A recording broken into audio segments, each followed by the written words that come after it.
Hello there, and welcome to a Monday edition of the show. So glad to have you, whether you're listening on your radio, streaming the show online at extrasports1300.com, or you've downloaded the Extra Sports 1300 app to do your listening.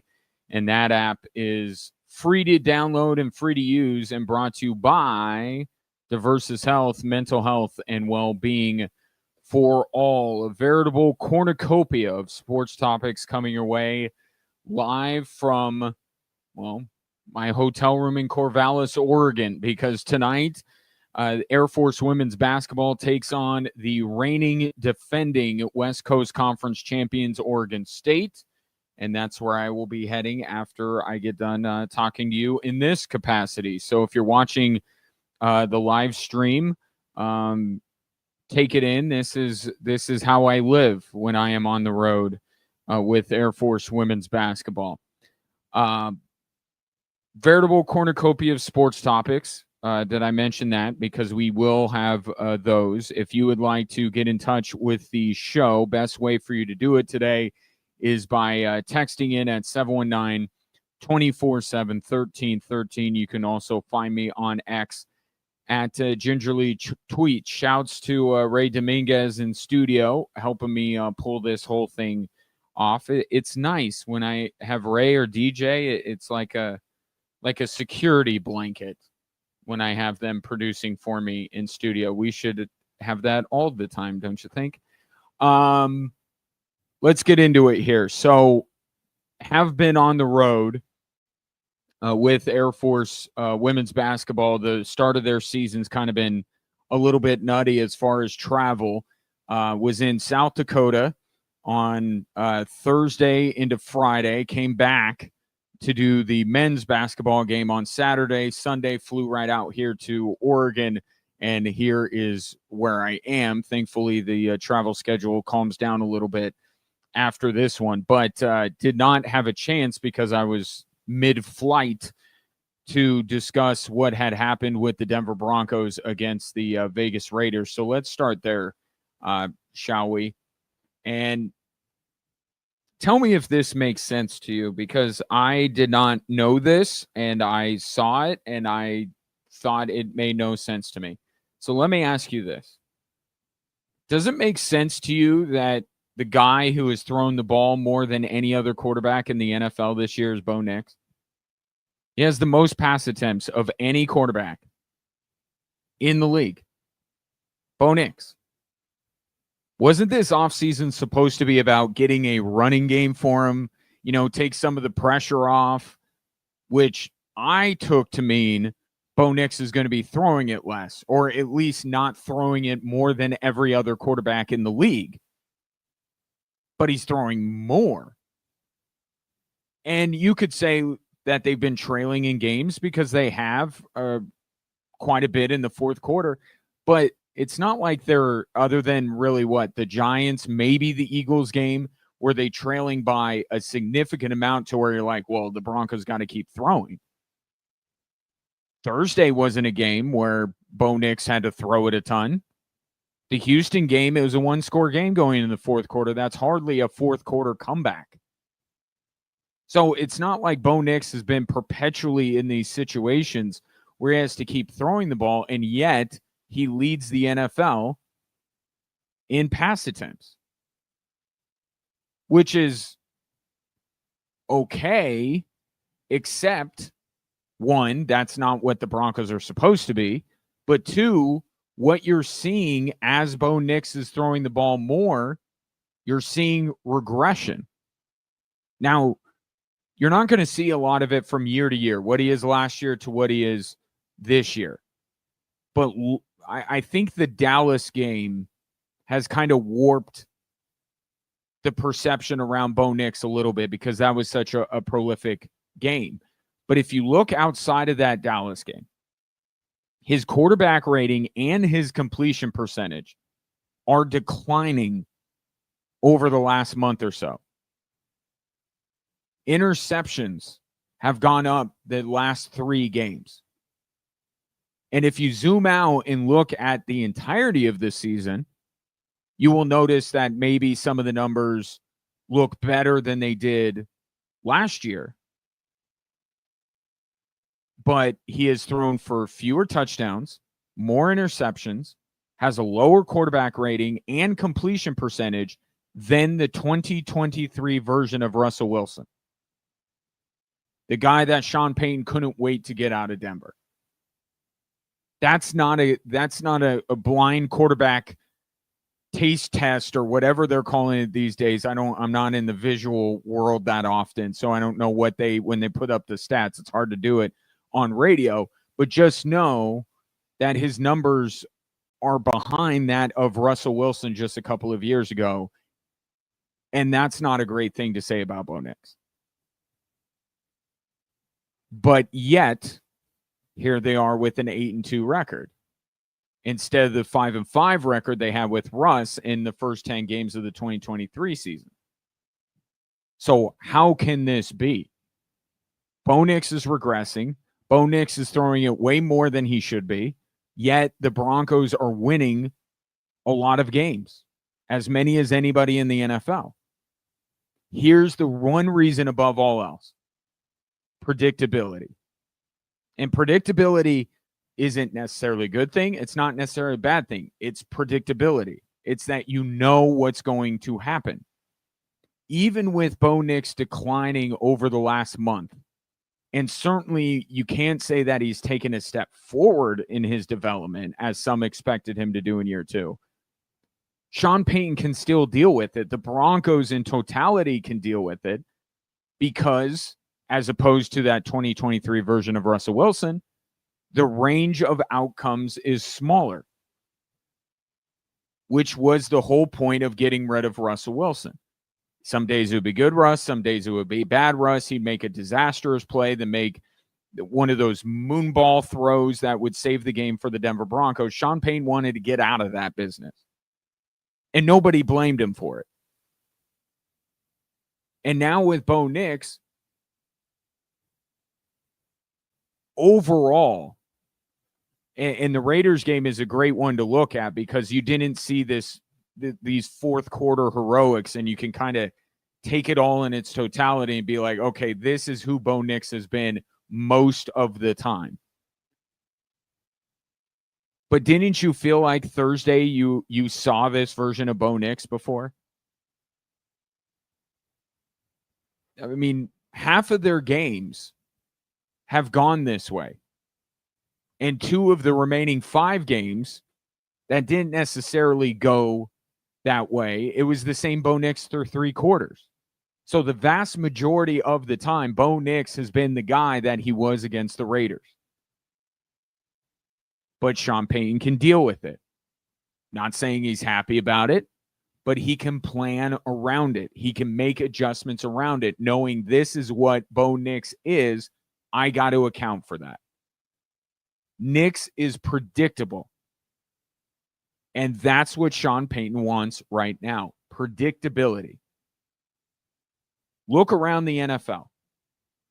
Because I know this is all coming off like a negative towards Bo Nix. And on an individual level, it is.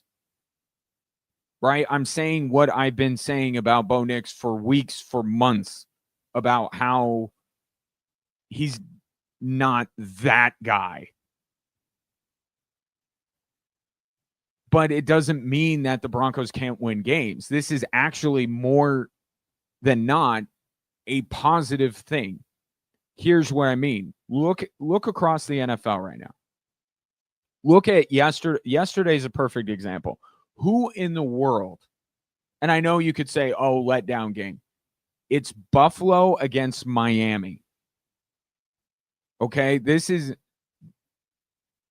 just, Buffalo coming off of that big win against Kansas City. They were due for a letdown. They were playing the Miami Dolphins, who are in complete disarray. Who had Buffalo losing to Miami? And not just losing to Miami, getting blown out by Miami.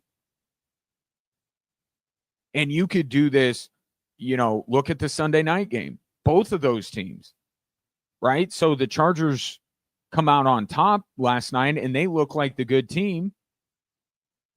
But how often do you see the Chargers struggling? And the Steelers have been quite Jekyll and Hyde over the course of the season. The Broncos are a mutual fund, or the Broncos are your interest in a savings account. You're not going to get rich beyond your wildest dreams banking on that, right? Accruing 5% APY. But if you keep your money in there long enough, you look a few months down the road and you go, hey, I've made a little bit of money here. That's what the Broncos are. You look, if you just put blinders on and every day you're living and dying with the Denver Broncos, yeah, it doesn't feel great right now. It doesn't feel great in the moment when you're watching that game on Thursday. But yet again, they win. And then you look and they're at top of the AFC West. They're at the top of the AFC, tied with the Colts. They have one of the best records in football because week in and week out, they know what they are getting. They can game plan for it, whether it's what they'll get good, which is the defense, what they'll get not so good, which is Bo Nix. They know what they're going to get. They can plan around it. Nix will be unremarkable. The defense will be great. The run game will be there when they need it the most. And usually, not Thursday, but usually they'll win the special teams battle. And that's fine for now. It's getting them to where they want to go. But I've been talking about it for weeks here. I don't know if it's getting them to the ultimate goal, the way they're playing. I think we can agree on that. They're not going to do this all the way to the Super Bowl. I think you need a little bit of risk to win big, right? You need a little bit more downside to get the upside. Indy, Buffalo, Kansas City, New England, Chargers, all capable, I think, at their best, more than what Denver is at their best. But right now, it's the regular season. It's a marathon. And all those other teams I just mentioned, they're running at such a pace, they're gassing out every 5 miles. Or the Broncos are just, they have their pace, and they just keep going at it. They don't push it. And they're leading the pack. The Broncos are a good team. I'm not going to get so fixated on Bo Nix. He's obviously the number one person we talk about. And I know that most people in Broncos country were talking about Bo Nix after Thursday night's game. But the Broncos overall are a good football team. Okay? But all good football teams have some weaknesses. The Broncos just happens to be at quarterback. That's not great. If the Broncos are going to win that sprint, that is the NFL playoffs, we put the marathon behind us, and it's just sprint, one game. Right? One game for everything. No tomorrow. I don't know that the Broncos can keep doing this throughout the playoffs. But right now, it's good enough. They keep winning. And they have a great chance, and we'll get into it more during the week, but they have a great chance of beating Kansas City. Playing the same way they do now. But the playoffs are a different animal. And there are almost a handful of teams in the NFL that I look at, and when I see their best, I'm like, that's better than anything I have seen from the Denver Broncos.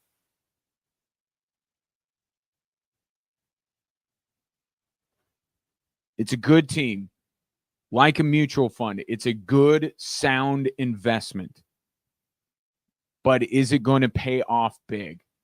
That's what I continue to doubt, and certainly Thursday night's game did not move me at all from where I've been for a number of weeks.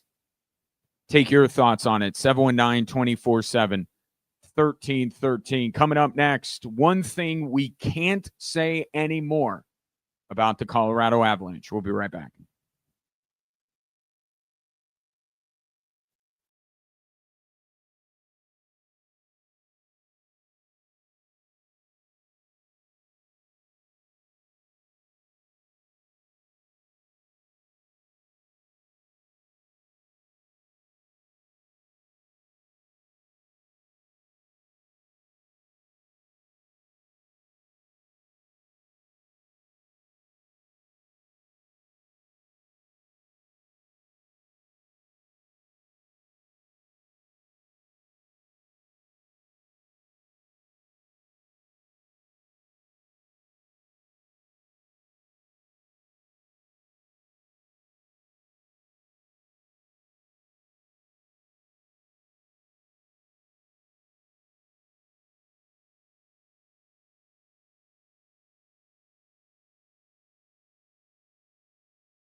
We got a new batch of nominees for you for the Extra Sports Athlete of the Week, sponsored by Blackjack Pizza and Salads. They are, in no particular order, Reagan McCrae of Cheyenne Mountain Cross Country. She's a state champion. Oliver Horton of Coronado, I believe, is our first repeat nominee. And that's perfectly allowed. And Oliver has had such a phenomenal season. He probably deserves to be nominated more than once. He runs for Coronado. He also state champion in the Cougars as a team state champion. So congratulations to them for that. Ellie Wagner of Evangel Christian Academy. She plays volleyball for them. And Cameron Tertullian from Mesa Ridge Football. Those are our 4 nominees that you yourself nominated. And if you would like to vote for them, please, by all means, do by going to extrasports1300.com. That is our Extra Sports Athlete of the Week, sponsored by the fine folks at Blackjack Pizza and Salads. I think you would agree that overall this Avalanche season has gone quite well. Yes. Nathan MacKinnon is playing at a Nathan McKinnon-like level. He was named the NHL's first star of the week. He's putting together an very early MVP case. Although I think there's a guy in Vegas in Jack Eichel that has probably gotten into the pole position on that, but it's a long season. So a lot is going good. I think the power play still obviously a work in progress. And then there's been this other thing, and that was overtime. The Avalanche, going into last night's game against the Canucks, were 0-5 when a game, and let's just call it what it is. I know it goes in the third column of the ledger. It's not technically a regulation loss or doesn't count the same. You still get a point. I get all that. And that's why I don't know that panic was necessarily setting in with Avalanche fans when it comes to overtime, but those are losses. And to this point, that's the only way you can beat the Colorado Avalanche is get past 60 minutes. It's quite a unique phenomenon that was going on. Well, that's all done now because the Avalanche last night, despite a late tying goal by Vancouver, go into OT and they win. And the guy who scores the goal to win the game for the Colorado Avalanche, their first overtime victory of the season, it's not Nathan MacKinnon. It's not Cale Makar. It's not Marty Necas. It's not Gabriel Landeskog, who desperately needs a goal. It's not Valeri Nichushkin. It's not Arturi Lehkonen, who was terrific last night. Go down the list. Name some others in your head. And then go down the list a couple more.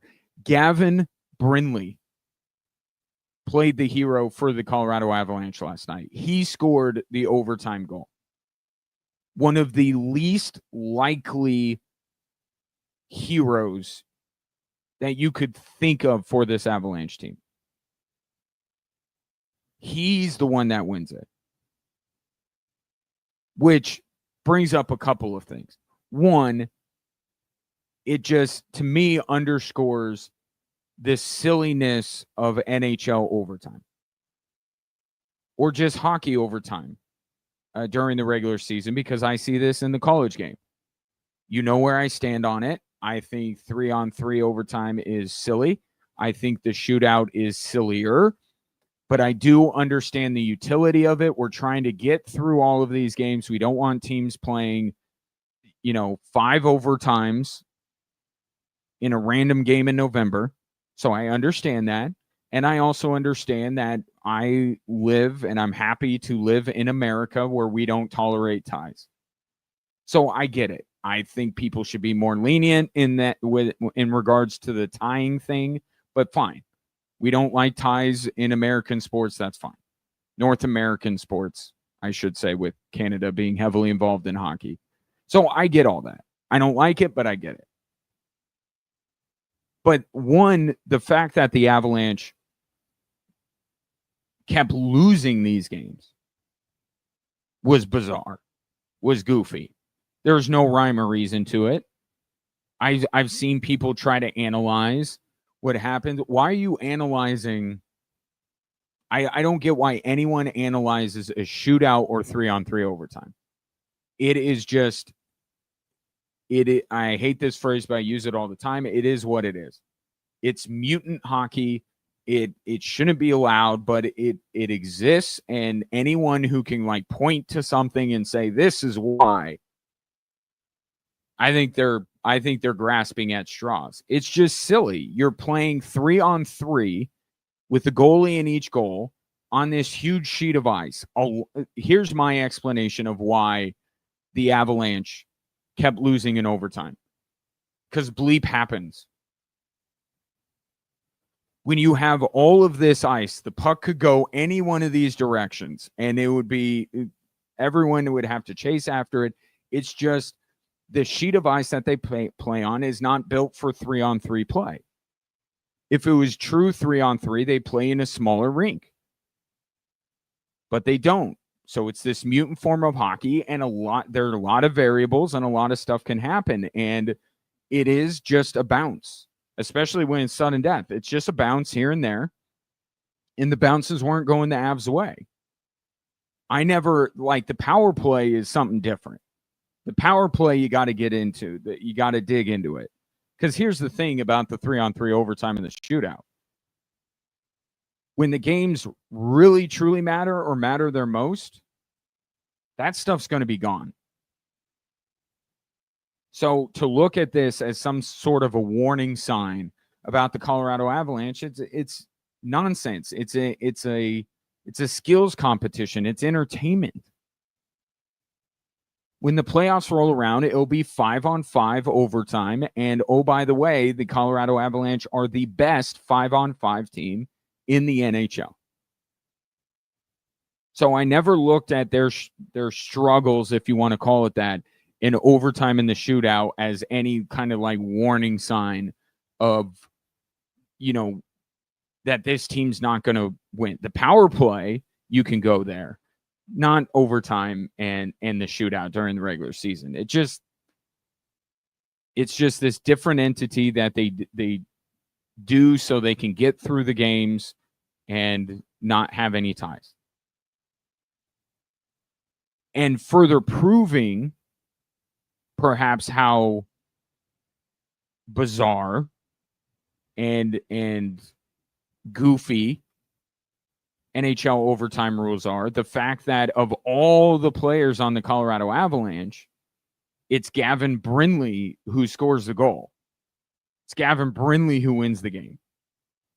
I mean, there are unlikely heroes, and then there's very unlikely heroes. So if I told you the Avs won, that the Avs are going into last night, have not won an overtime or a shootout, you'd say that's weird, and you'd be right. And if I would have told you that it was Gavin Brindley, as I just did, that gets them off the schneid, you would say that's weird, and I would agree with you. But Gavin Brindley just being in that game at that point is worth discussing. Because it's not like the rotations are what they are during the game. Sure, Gavin Brindley plays a lot during the game. But in overtime, we don't see Gavin Brindley because it's 3-on-3 and the rotations can be tighter and you're putting out your best players, shorter shifts to get them back out there because you're trying to just score one goal. Why was Gavin Brindley out there? And that's why perhaps the idea that Gavin Brindley is the guy that scores for Colorado is not, it's still weird, but maybe not quite as weird as it may seem when I mentioned it. Gavin Brindley continues to be, I think, the surprise of the Avalanche season. The pleasant surprise. And I go back to that trade and I remember where I was at the Broadmoor for the U.S. Senior Open when that news broke that the Colorado Avalanche had traded Miles Wood and Charlie Coyle, and they got back this prospect, Gavin Brindley.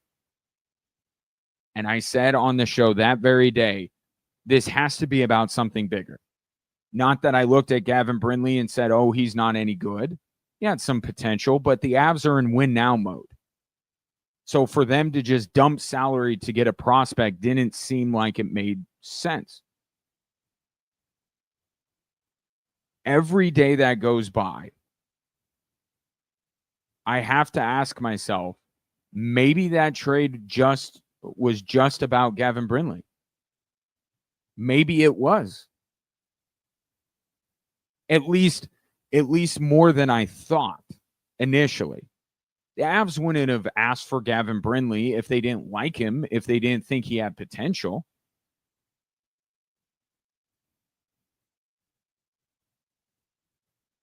But maybe they liked him this much. But for me, he's been the biggest surprise by far. And I love the way he's been playing. And so has Jared Bednar, and that's why Jared Bednar put him out there in overtime.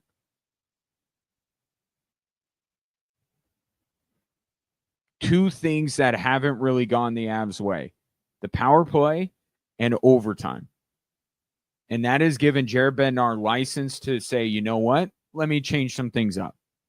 I don't think he's overly worried about either of those two things at this point, but it gives him a reason to experiment. And Jared Bednar, over the years, one thing that he is very good at is pressing the right buttons when it comes to the lineup.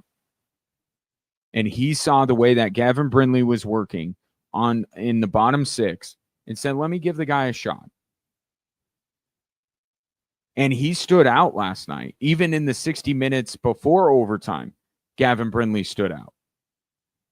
And Jared Bednar put it perfectly. Gavin Brindley was a guy that was, I don't remember his exact words, but basically, like, Gavin Brindley had a lot of energy. Gavin Brindley was playing well when most of the Avs team wasn't. That was a good game last night from the Colorado Avalanche, coming off of what was an amazing performance against the Edmonton Oilers, another supposed Stanley Cup contender, and they hung 9 on them. 9. One night after that, yeah, you could understand why maybe the Avs weren't quite clicking, but Gavin Brindley was. And Jared Bednar goes, you know what? I'm going to reward the guy and give him an opportunity. And once again, Jared Bednar pushing the right buttons. Gavin Brindley, maybe a thing now on 3-on-3. I mean, why not? I mean, he's earned that. You gave him an opportunity. You don't give a guy like that an opportunity, and then if he does well, say, okay, thanks for your help. Thank you for your contributions. You're going to be on the bench now in overtime. No, Gavin Brindley in overtime's got to be a thing next overtime game. Good to see a guy like that get an opportunity, and great to see him make the most of it. But we can put that behind us now. The Avs not winning in overtime. That's done now. They did that. One other thing Avalanche related. Cale Makar said something last night. I don't know if you caught it. It was on the postgame show. Here, I wrote down the quote because it stuck out to me, and it speaks to what that game was last night. It was a letdown game after an all-world performance against Edmonton. The Avs were not sharp. They were not. But Cale Makar, after the game, had these 4 words that really stuck out. It's different this year. And then he went on to add that these games last year, if the Avs, a game, imagine the same situation, Avs coming off of a huge win, showcase game, maybe they beat Edmonton or Vegas or Carolina or Dallas or something like that. They have a big performance or they beat a really good team, and then the next game they're a little, off. Right? Cale said last night that in a similar situation last year, the resilience that they showed, and I think he's specifically talking about the fact that Vancouver scored the tying goal to send it in overtime. Avs were up in that game. They concede the goal late, and they have to go into overtime. What Cale Makar is saying is, look, last year we probably would have let that one go. Right? Go into overtime, they score quickly, and we just take our road point and go home. Not last night. And I think that that's a very telling statement from Cale Makar speaking to the mentality of this team. And then he closed by saying, everybody cares that much more. This is a team right now, and you could talk about their struggles on the power play. You could talk about the fact that they hadn't won in overtime or the shootout, but I explained at the top why you shouldn't read too much into that. Look at the effort that they're putting in. Are they trying to win in overtime? Yes. They just weren't. Bounces weren't going their way. This is a team right now, and every so often I'm kind of reminded of this. They have a performance like this where, and Cale Makar intimated it perfectly, but it just, there's an intent with this team. And I would throw in the Nuggets, who I want to talk about in a little bit too, to this. There hasn't been a game, maybe other than the Boston game, that second Boston matchup, where you go, yeah, the Avs they're letting this one go.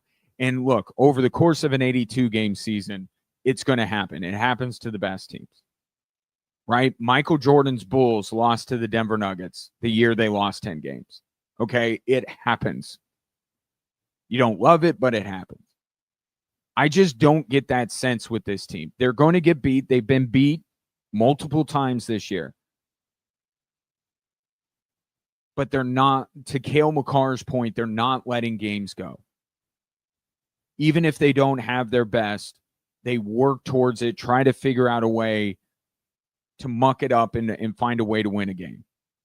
They are a team that just doesn't seem like they want to leave any points on the table.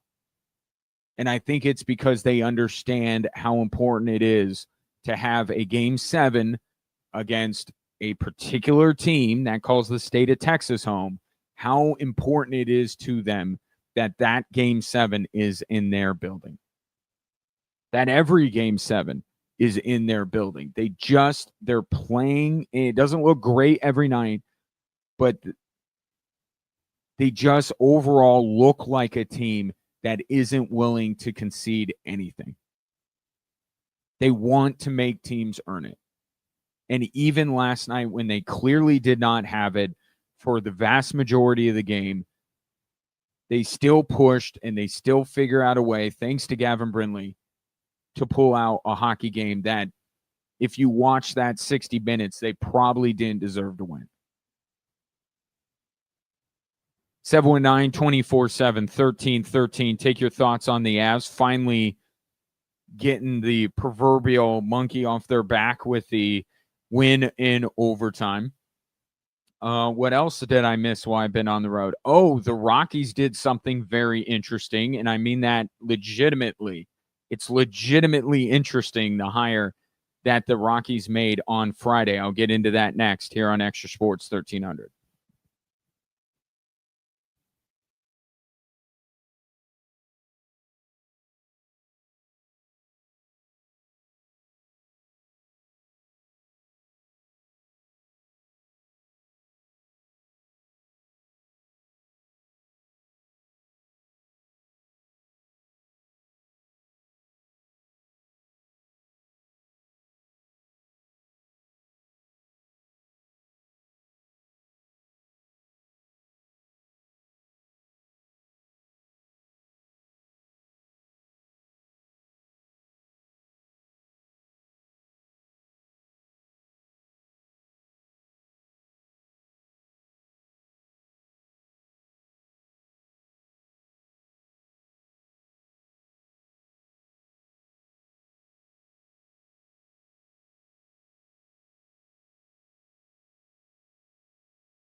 Drive Time Sports on the road in Corvallis, Oregon, coming up tonight. Air Force women's basketball taking on Oregon State.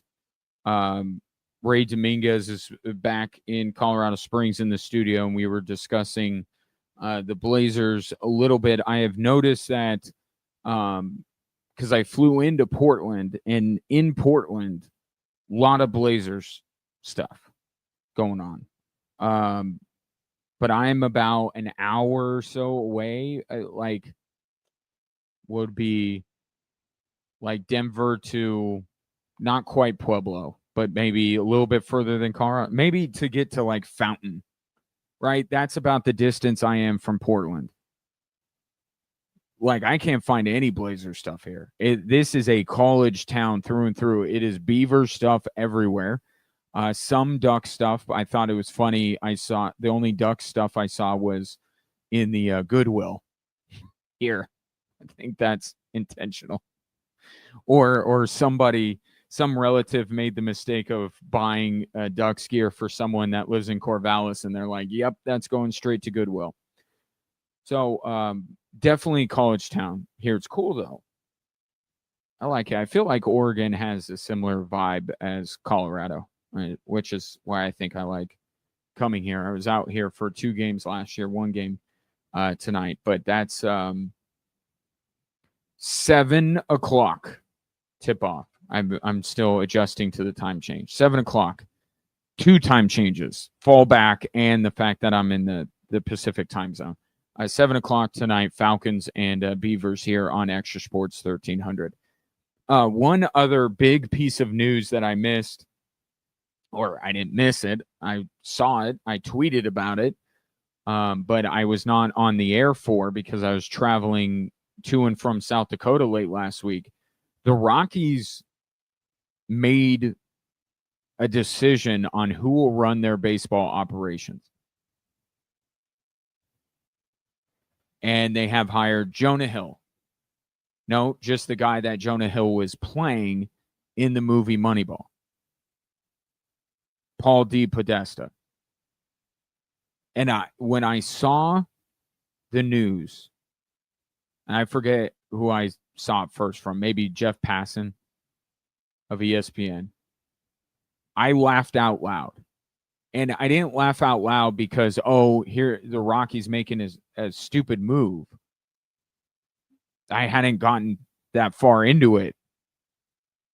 But I laughed because I believe just a couple of weeks ago, and I've said this on multiple occasions, figuring out the Rockies is the new Moneyball.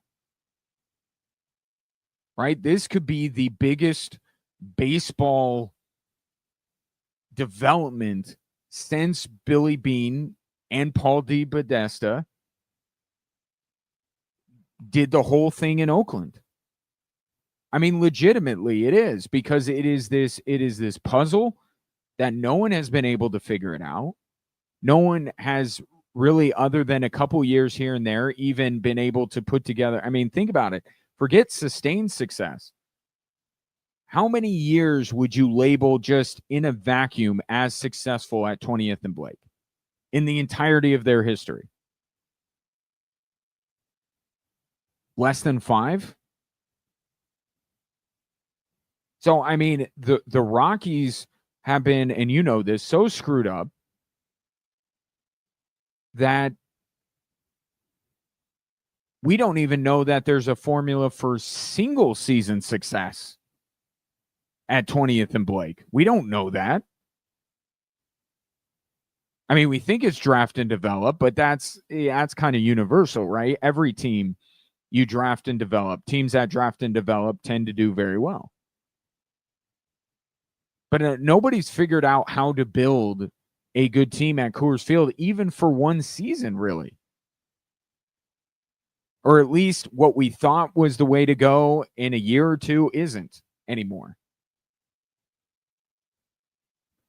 So that's why I laugh, because I've been talking about how figuring out the Rockies is like the new Moneyball, and here the Rockies go, and they hire the supporting actor for Billy Beane all those years ago. Paul DePodesta, the guy that Jonah Hill plays in Moneyball. So that was my initial reaction. And I got into it, and I went down. I could tell you, I've spent so much time diving into Paul DePodesta, and he's going to meet with the media on Thursday. So we're going to hear from the guy. But the initial reaction nationally was he's out of Cleveland.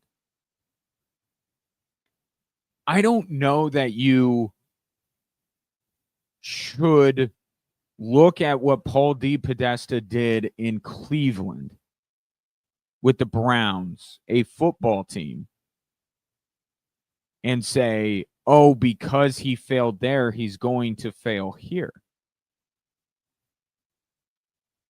The better question is, why did Cleveland hire him in the first place? Why did a NFL team hire a baseball guy? The Rockies are actually hiring him for something he is qualified to do. Why the Browns? And if you're a Browns fan, you can let me know why he was brought in the first place. He must be buddies with Jimmy Haslam.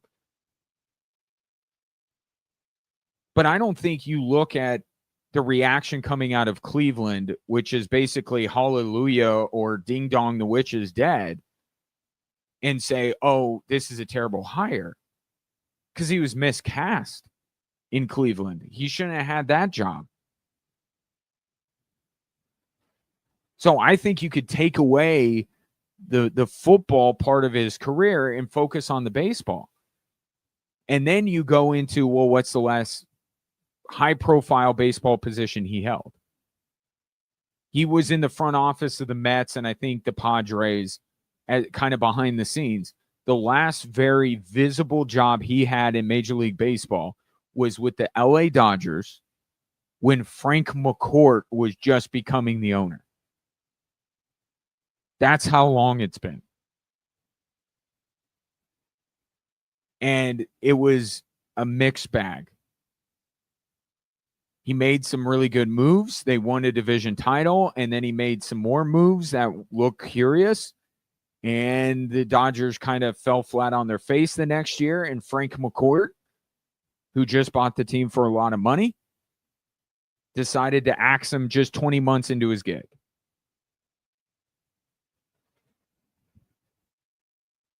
So is Paul DePodesta bad? I mean, he was the top lieutenant of Billy Beane. Now, you're not getting Billy Beane.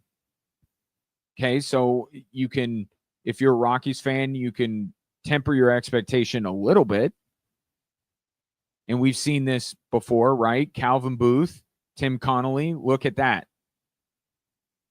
Right? Sometimes the apple falls far from the tree. Just because he's the next guy in line, he's the first lieutenant, does not mean he is qualified to sit in the big chair. And that could be the case with Paul DePodesta.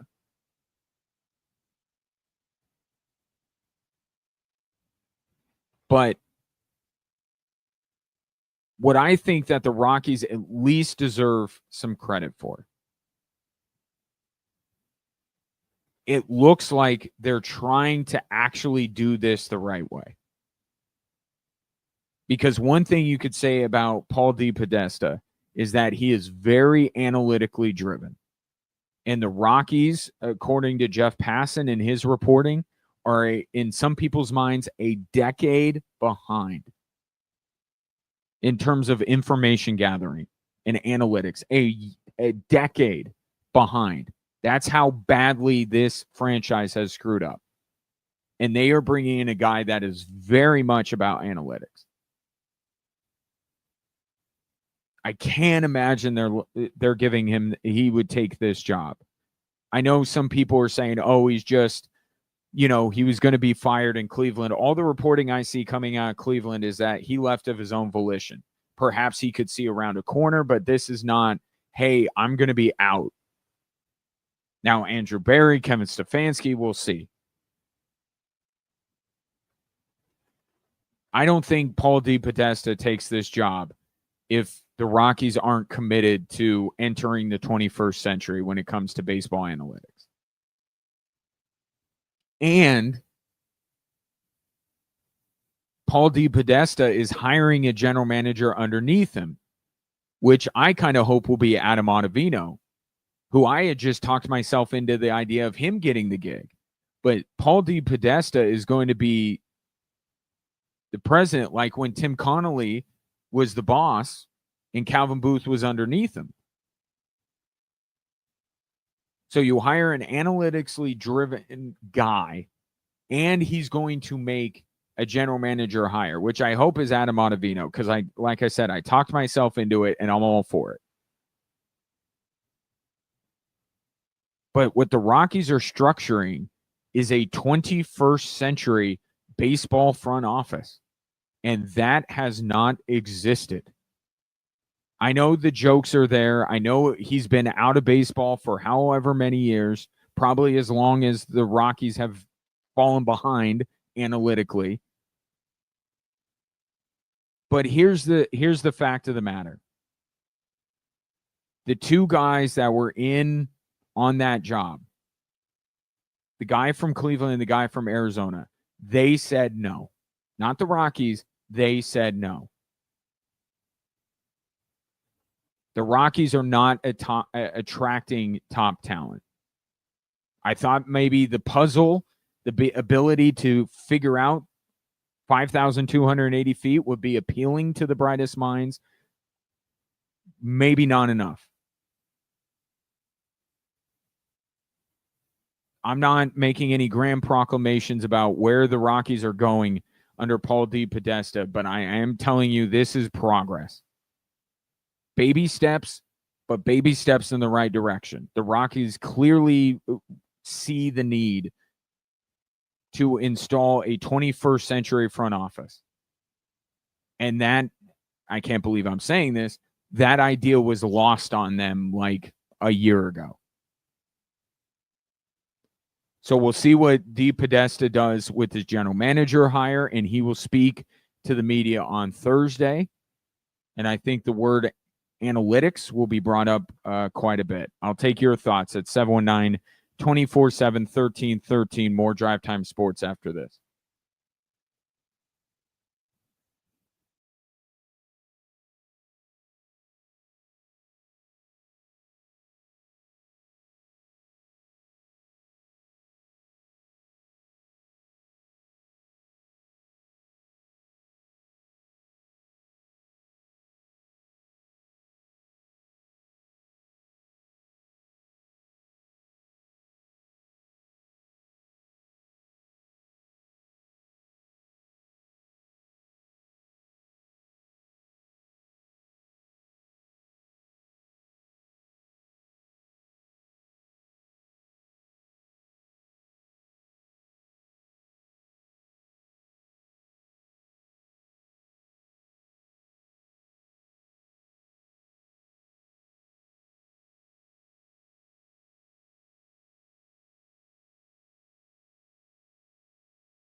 Welcome in hour 2 on this Monday edition of Drive Time Sports. Glad to have you. Appreciate you watching the show on our social media platforms, whether it be YouTube, Twitter, Instagram, or Facebook. The handle is the same in all of those places at XTRA Sports 1300, or if you follow moi on those platforms, you can find the show there as well. While you're there, drop a comment. Like, subscribe, follow. What else am I supposed to ask you to do in the YouTube age? Oh, tell your friends. We thrive on word of mouth advertising in this business. Or you can always text into the show with the number 719-247-1313. I'm here if you're just tuning in. I'm in Corvallis for Air Force basketball against Oregon State, which you can hear at 7 o'clock right here on Extra Sports 1300. And I was telling an anecdote about how I saw some Oregon Ducks gear at Goodwill, and Ryan wanted to check in and do kind of a well check on me and said, didn't have Ryan shops at Goodwill on my bingo card. Time to get you a raise. First of all, yes, I agree with your second point. I was not shopping at Goodwill because that's all I'm doing fine. I appreciate the sentiment. No, you don't ever thrift? I was thrifting yesterday when I got in. And see how my voice cracked there? It shows you how much I love thrifting. Our Goodwill, flea markets, I'll hit them all. Unfortunately, no hidden treasures. I look to find like just sports junk, and I have a bunch of it in my house. Like anything that is like any jerseys of like failed. Well, I think I've told this story before. I own one painting that wasn't painted by my kids when they were 5. The one painting I have is of Steve Nash, Dwight Howard, and Kobe. Remember when that trio came together and how much of a disaster it was? I saw that in a store. It was in the Citadel Mall. And I went, I have to have that. So that's kind of what I'm looking for. If there is a jersey like of who would be a good one? Like if I ever found a Nicolas Skidishvili Nuggets jersey or Rafe LaFrance, like any draft bust, Jamarcus Russell, like if I could commemorate that, I'll do it. Any kind of kitschy sports item, that's what I look for. And unfortunately, here at the Goodwill in Corvallis, all I could find is unwanted Oregon Ducks gear, and I have no use for that. So appreciate the sentiment. No, I choose to go into Goodwill because I am looking for treasures. Highly recommend. It's a fun pastime. All right, now that's all sorted out, because I know Ryan may have texted in, but you were thinking it as well. Look, with the Denver Broncos conversation, and I started the show today by talking about how Bo Nix is regressing over the last month. His numbers are going down. His quarterback rating's going down. His completion percentage is going down. And just from an eyeball test standpoint, tell me that the Thursday game against the Raiders was not maybe the worst you've seen while still somehow winning the football game. Like, that was the worst win of the Broncos season. I think we could agree on this. Now, it's a troubling trend because this is a game coming up on Sunday where not only Bo Nix, but everyone on the Denver Broncos needs to be on their game. So there's that aspect to it. This is not the week for Bo Nix to be on a month-long regression. And I'm sure it'll be a big talking point this week about how Bo Nix needs to be better than he has been, Cowboys game notwithstanding, if the Broncos are going to knock off the Chiefs. But if you look at the big picture here, I feel like our Broncos conversations over the last few weeks have a very distinct theme. And it's they're not okay, but it's okay. Right? They're not okay, but it's okay. They're 8-2. We can have the big conversations about what they'll do in the playoffs or what they won't do. And we're going to get to that point, and it's going to be disappointing for Broncos fans to see this team bow out in the playoffs, probably earlier than a lot of them would at least like, if not expect. We're heading in that direction.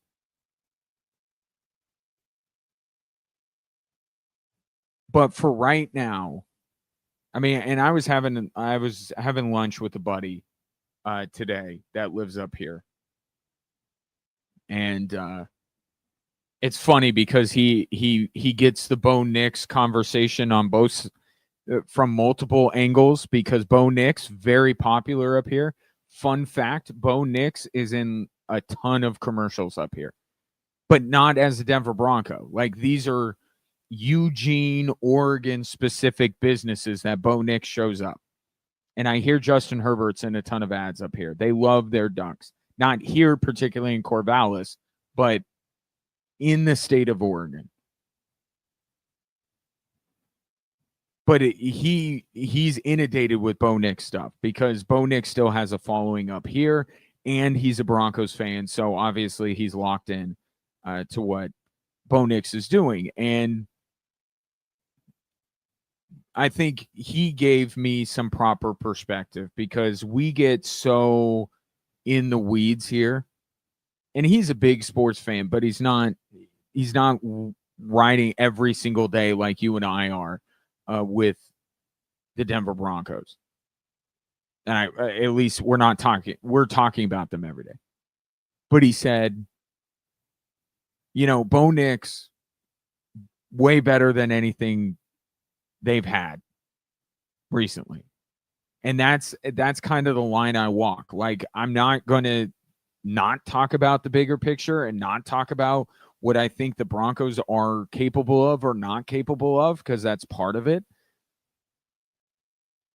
But I think there is, for a franchise that has been through it low these many years, there's an enjoy the ride aspect to it. And you got to balance it out because obviously there's an ultimate goal. Obviously, the Denver Broncos are a franchise that expects to win the Super Bowl. Greg Penner didn't purchase this team so he could just resod every 4 games to watch a team not win the Super Bowl. So that's what everybody's in it for. But right now, it's like they're winning. And I'm not going to say it's fraudulent. I'm going to say it's predictable. There is a predictability to what this team is on a week-to-week basis, including Bo Nix and Sean Payton, because he's a really good coach, can deal with it. Vance Joseph, very good coordinator, can deal with it. Not that the problem is on his side of the football, but the Broncos can operate, and they're winning. And you and I may disagree on Bo Nix, and I may have my very low expectations. You may have your very high expectations. But one thing I can say with the news of the day in the NFL, at least the Broncos are doing this right. Trying to see if this works with Bo Nix. They're doing it the right way. Because, again, today we were reminded of how many organizations do this wrong. Drafting a quarterback. The Giants today fired Brian Daboll. And it seems like because Joe Shane's going to remain the general manager, that it was an either-or proposition. Jackson, I'm not saying that Jackson Dart is now doomed, but I am saying that the Giants are not doing what is in the best interest of Jackson Dart. Because now Jackson Dart is going to be in the same boat that Caleb Williams was in. And they're going to be looking for a new head coach, and there's no guarantee they're going to find a better one, and it's going to be a new playbook, and Jackson Dart's still young, and we have seen this over and over and over again.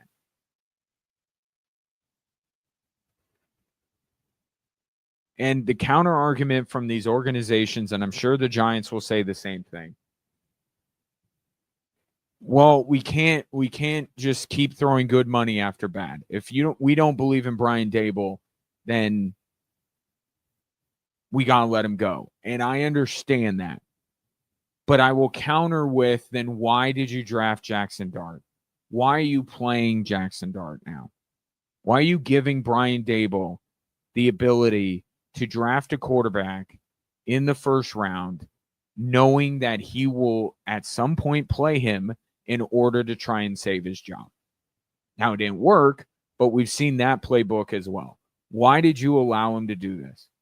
Was Jackson Dart such a transcendent talent that you couldn't bear the thought of punting on a quarterback for another year? You brought in Russell Wilson. You had Jameis Winston. If Joe Shane, let's say that Joe Shane was safe all along.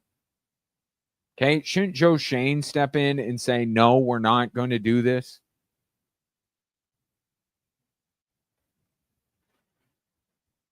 But they let the Giants, and I'll put this on the Mara family, they allowed Brian Daboll and Joe Shane to take a quarterback with their highest draft pick, knowing full well that they had probably every intention of firing Brian Daboll. I mean, that's what this is. Come on now. Was there any legitimate shot with hearing that Brian Daboll's fired today? Was there any doubt in your mind that he was going to be fired at the end of this season, no matter what? It's like, why do you do this? Because now you're going to have to go out and you're going to have to find a new coach. And since Tom Coughlin, I don't know that the Giants have gotten it right. So there's got to be a little bit of disbelief that the Giants are going to go out there and find the right guy for Jackson Dart. But they're going to look at the Chicago Bears and they're going to say, it looks like Ben Johnson's got Caleb Williams pointing in the right direction, and they're not wrong. But we also don't know that Caleb Williams is now completely back on track, that there isn't some lingering damage from the previous year. But these teams just keep doing it, and then they sit there 2 years from now, 3 years from now, and go, why can't we figure this out? It's because of moves like this. If you wanted to fire Brian Daboll, don't let him take a quarterback with the first round pick, because he's going to end up playing him so he could save his job. And now Jackson Dart has spent all this time learning this offense, has played. Now he's hurt, obviously. And now he's going to have to learn a whole new playbook. And now I think you have to lower whatever your expectations of Jackson Dart were before. You're going to have to lower them now. Because I've seen this movie. You've seen this movie. It doesn't have a happy ending more often than not.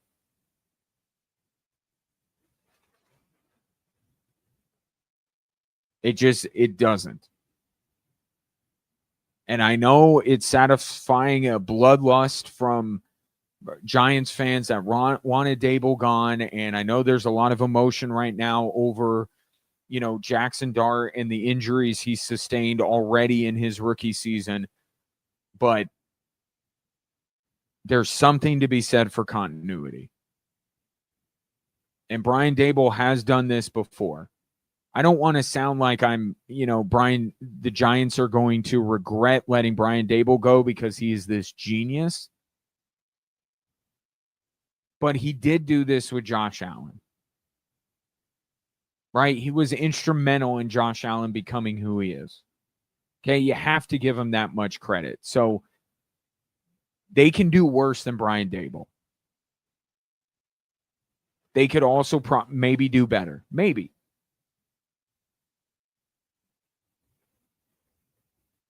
But we keep talking about how organizations need to take more of the blame for screwing up these young quarterbacks. And I thought we were all moving in the same direction. And then the Giants do something like this today. And I'm like, oh, here we go again. The message isn't getting through. Giants are going to giant. And now, the guy that pays for it is Jackson Dart. Because he's already right now in a very vulnerable state in terms of becoming there's no guarantee Jackson Dart's going to be an NFL quarterback past his first contract. There's no guarantee that Caleb isn't, or Bo Nix, or any of these guys in this draft class. There's no guarantee for any of them right now. So he's already in that vulnerable state where we're trying to figure out whether he can actually hack it at the NFL level. You like what you see from Jackson Dart, but we've seen one-hit wonders. We've seen rookie years, and then year 2, 3, they fall off a cliff. Wasn't that just the last quarterback in New York?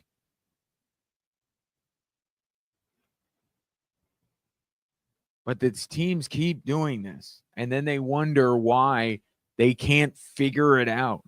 Well, this is why.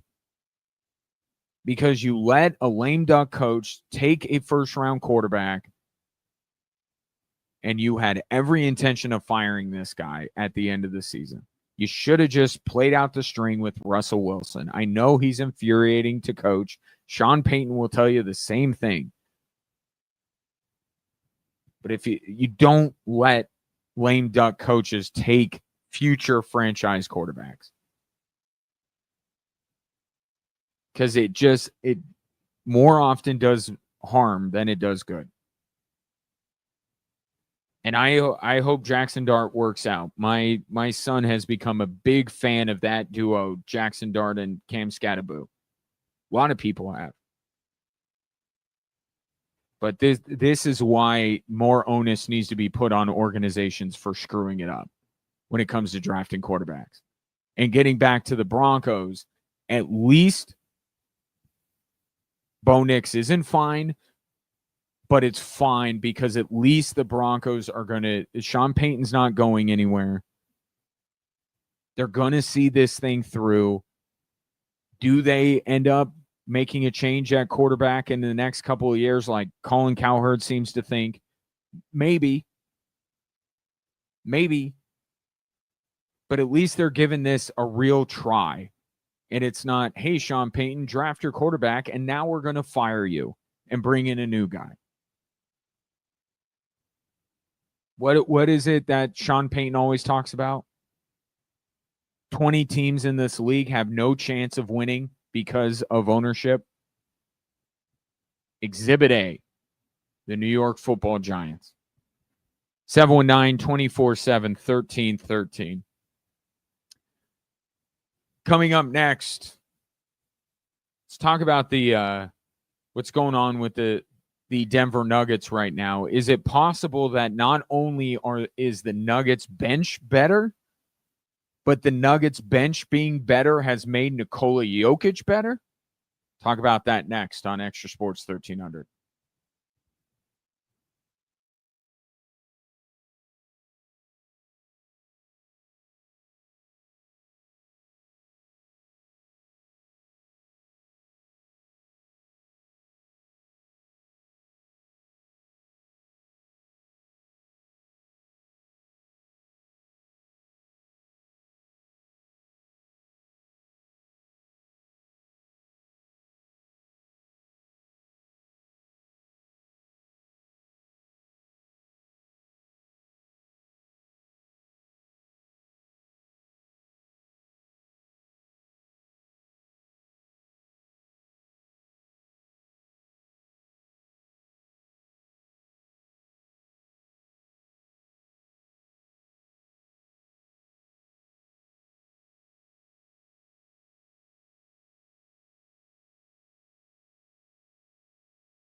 Welcome back, Drive Time Sports, live from Corvallis, Oregon. Love this part of the country, like being up here, and I hope that the Air Force Falcons make it a worthwhile trip with the victory tonight, which will be a huge one over Oregon State. That's coming up at 7. I was going to talk about the Nuggets, and I will want to get to your text messages, especially this one, which caught my eye.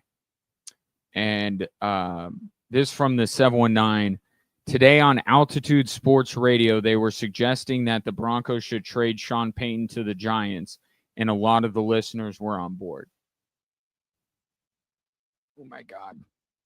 And I know why you're texting me that, because of the conversation I just had. But let me refer to you to what I just said. And I know you know this. I'm just reiterating for people tuning in.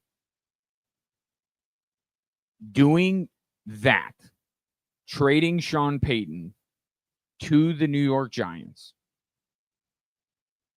would be akin to what the New York Giants just did today. These organizations screw this up. And if you think there is, and I know Bo Nix is kind of a different animal, right? And it kind of goes, and I'll make that point further in just a moment. But if you think that Bo Nix has any more room to develop, if there's anything more to Bo Nix as a passer, you cannot do this.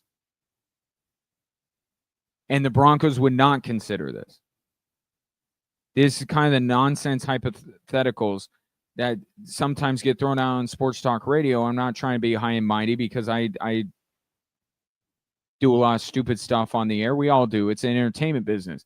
But this is silly. If you think that there's anything more that Bo Nix can be, trading Sean Payton would be the worst thing that you could do for him to realize that potential.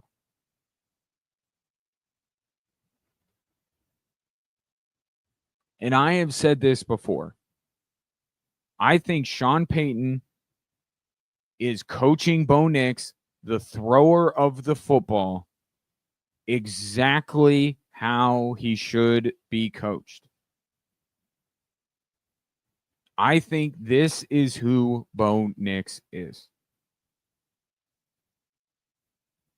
as a thrower. And I have said that Sean Payton should let Bo Nix run the ball more. And I continue to say that, and I understand the injury risk. I see quarterbacks that are better than Bo Nix, that are more valuable than Bo Nix, that are running the football more than Bo Nix.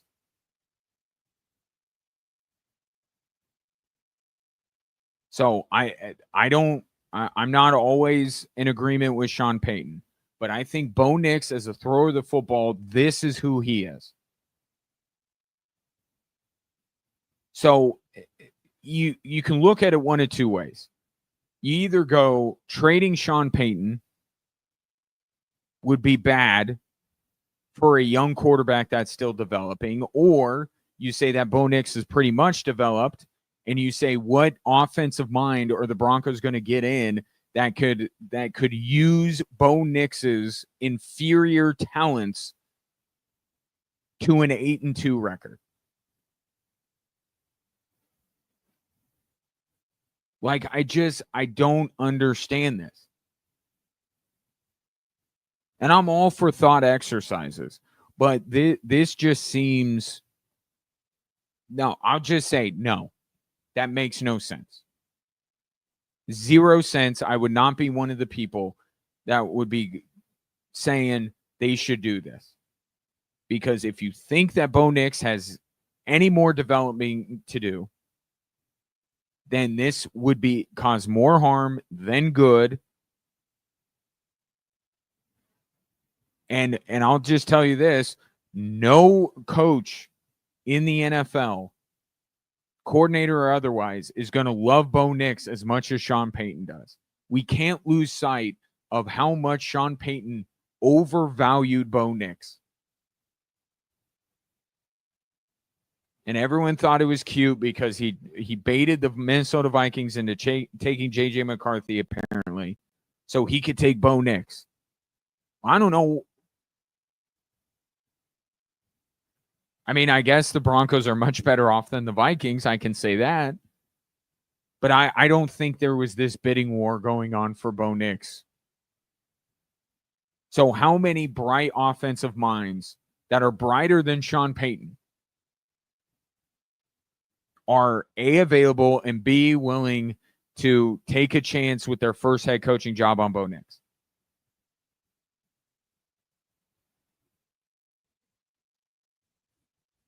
So I don't, there's no, and I think is Sean Payton not doing a good job? Like, overall, is he not doing a good job? Because I feel like they're 8-2. Maybe it's just me. Maybe I'm reading it wrong. Yes, every coach, like, there's stuff. And if you're a Chiefs fan listening, you can, like, there are times where I don't agree with what Andy Reid does, and he is as close to infallible as any coach in the NFL. No coach is perfect. I don't agree with Sean Payton on everything. I think to make up for Bo Nix's lack of ability to be a good pocket passer, that Sean Payton should let him run the ball more. And I think he'll look better. So, yes, but is that a fireable offense or a tradable offense? You want to go back to the Vic Fangio, Vance Joseph, like, who's the guy that you're going to get? Like, maybe some of the bloom has come off the rose. That is Sean Payton. Right? Maybe he's not this, one of the 5 greatest offensive minds in the history of football, like some people would make you believe, including Sean Payton and his lackeys in the national media. But, man,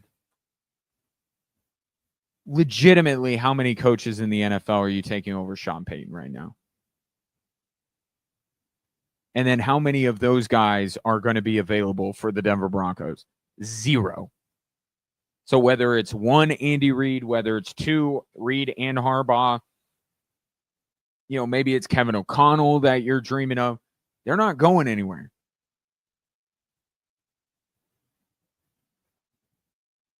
But it is a useful exercise in, how are you feeling? Rather than just coming, I give them props for creativity. Because it's a way to kind of take the blood pressure of Broncos fans and see where they're putting blame, where their ire is directed. I think Bo Nix deserves a lot more of it than Sean Payton does. If the Broncos have a problem,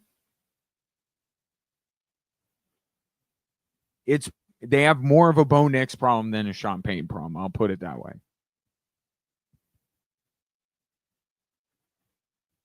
But I get it. Player over coach.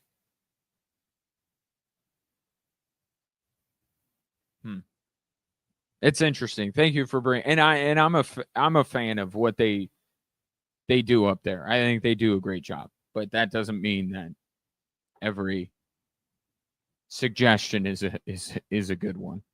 That's not a good suggestion.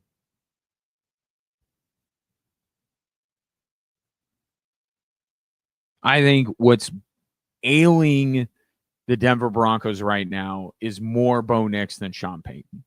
Can Sean Payton give a little bit? Can Sean Payton, meet Bo more in the middle than he is? Yeah. I think he can. But do you want the two of them to figure it out, or do you want Greg Penner and George Payton? And George Payton, who hired Nathaniel Hackett, by the way. He hired Nathaniel Hackett.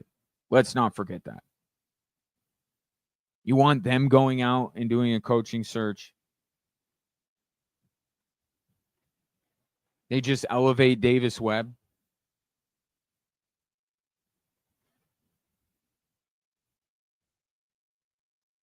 Is Davis Webb behind the scenes telling Sean Payton, Bo Nix has got to run the ball more? Does Davis Webb have the grand plan to fix Bo Nix? I don't think there's any guarantee of that. I get why. I do get why somebody would ask that question, pose that, but I can't. That's not good for Bo Nix if you think that there's still room for him to develop, and it's not good. It's especially not good if you're in the same camp I am, which is this is as far as Bo Nix's right arm goes, this is what it is. And it's not a good idea to let Sean Payton walk out the front door. 719-24-7. 13-13. Back after this.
719-247-1313 is the number. Tom texts in and says, Peyton just needs to run the ball more. Crazy has thrown the most passes in the NFL. Bo will look better if they run more.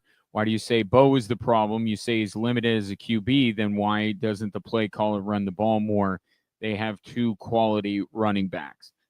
And you make a lot of good points. And when I say, Bo Nix needs to run the ball more, so does J.K. Dobbins and R.J. Harvey, to your point, Tom. The reason why Bo Nix is the problem is because Bo Nix is not a good enough quarterback to go deep in the postseason.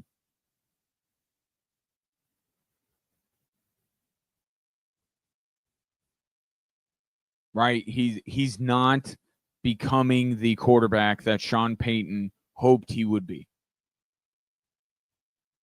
At least he's not on track right now. I agree with what you're saying. They need to run the ball less, but Bo Nix is the problem because he plays in a league where it very much matters who your quarterback is. And I don't think that the Broncos are going to win a Super Bowl by,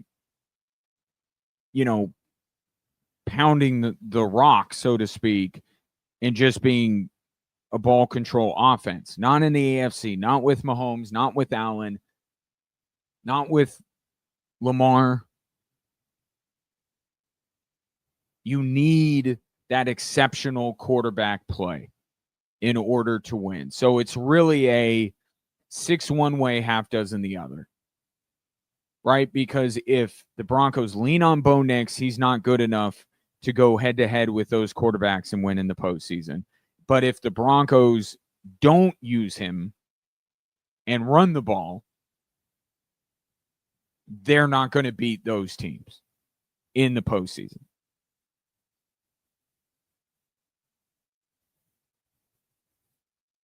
So I think they have a problem in that they don't have the guy that Sean Payton said was going to be one of the 4 or 5 best quarterbacks in the league in the next couple of years. They don't have that. Bo Nix is not on track, and he looks like he's falling behind more than catching up to that. That's why Bo Nix is the quote-unquote problem. But you're absolutely right. The Broncos should run the football more. They should not put it so much on Bo Nix. But I think Sean Payton understands what I'm saying. In order to get through the AFC, in order to win a Super Bowl, as he knows because he had an exceptional quarterback when he won a Super Bowl. He didn't win a Super Bowl when Teddy Bridgewater was his quarterback or Taysom Hill. He won it when Drew Brees was his quarterback. So he understands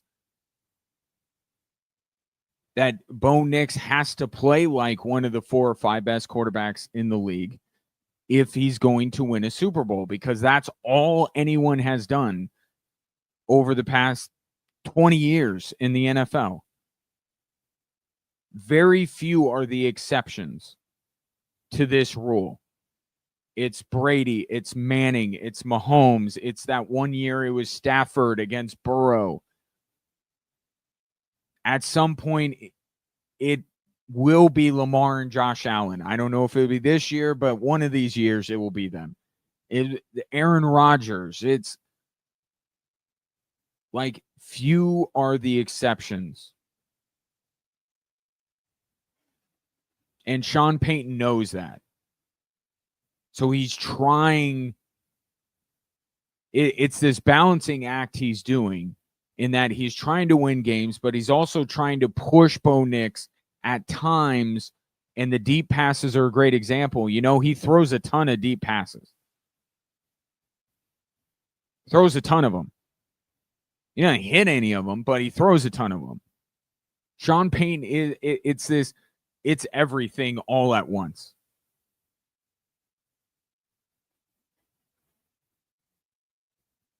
Right? He's coaching him for the most part based on his limited ability, but there are times where he lets Bo Nix do the things that he's going to need to do to go deep in the postseason, and it's just not working.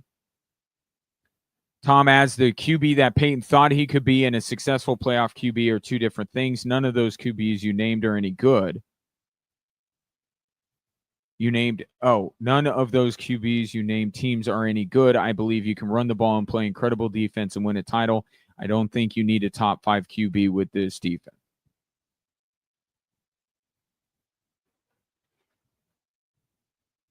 That's interesting. So you think this will be one of those years that would be an exception? Because Baltimore's not that good, because Buffalo's not that good, because Kansas City's not that good. I would argue the Broncos, and they are not at the height of their powers. I don't think any of those three teams, I think you can absolutely say that, but are you counting all of them out at this point? And I threw out a couple other ones. How about Indy? We've already seen one matchup, and with Jonathan Taylor and with all the playmakers that Indianapolis has, the Broncos have to be more dynamic.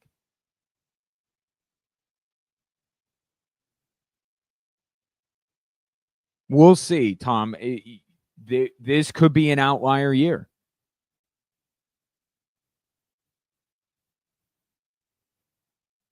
And if you believe it's that, then I see where you're coming from. And I think you're right. I think it's these two goals here. Is the goal just winning as many games right now as the Broncos possibly can? Because that's less Bo Nix. Right? It's been shown, the less Bo Nix, the better.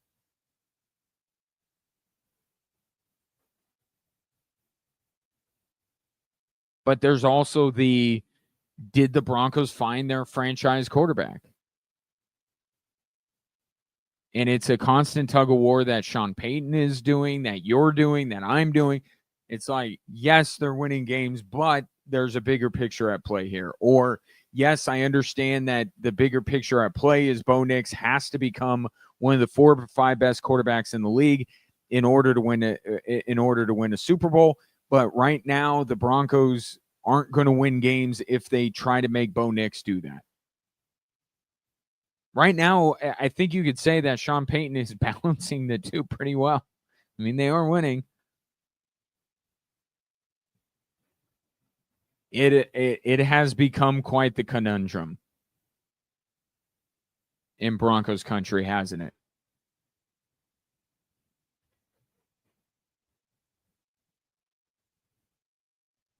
Because it's almost like, are you in the camp of, what's best for the Broncos now, or are you in the camp of what will ultimately bring them their next Super Bowl? You're kind of having it both ways, Tom. You kind of think you can have it both ways. I don't think you can. But we'll see. I mean, I think it's almost a foregone conclusion this team's going to be in the postseason. So we'll get to find out here.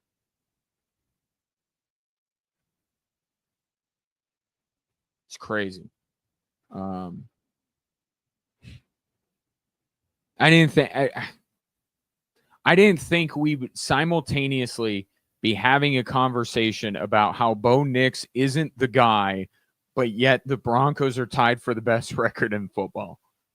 I did not think if you would have told me that the prevailing conversation would be that Bo Nix isn't that dude, I would say the Broncos are probably not having a great season, and yet somehow they are. And conversely, if you told me that the Broncos would be tied for the best record, I would have said, oh, Bo Nix has been playing great, hasn't he? This has been such a weird season so far, and we still got a ways to go. I think I'll say this to close it out because I got to head to the gym here. The basketball gymnasium, not the weights gym. Sunday is this kind of Sunday's a big moment for a lot of different reasons, but Sunday will kind of put all of this conversation to a real stress test here, because the Chiefs are coming off of a bye week. Andy Reid rarely loses coming off of a bye week, yet Sean Payton has 10 days to prepare. And it's Mahomes, and it's the division, and Kansas City probably needs this game more than the Broncos do. Maybe not from a psychological aspect, but from a math perspective. The Chiefs got to beat the Broncos on Sunday. They're running out of time if they want to win the division. I think the conversation we have had for, it feels like a month and a half now, this constant push and pull. Is Bo Nix the guy? No, but the Broncos are winning. But shouldn't they be pushing Bo Nix? Shouldn't they be trying? Isn't he the... All this kind of stuff that we've been doing. Sunday's going to change everything, I think. And this is not a prediction of what will happen on Sunday. It's just more of a, we'll have a game finally where I believe Bo Nix has to play better than he's been playing over the last month, the Cowboys game notwithstanding, for them to win. And if he doesn't do that and the Chiefs win, then that puts everything to rest, and then it's not. And then Bo Nix isn't that dude. But if there's something different with the game plan, if Sean Payton in his, I don't want to call it desperation, but in his eagerness to win this game because of how important he is, he lets Bo Nix, or he doesn't have Bo Nix throw it as much, and he lets him use his legs and do all this stuff, and it works, then there's your argument. See what you did when you just let Bo Nix, you leaned into what Bo Nix does well, which is not using him as much.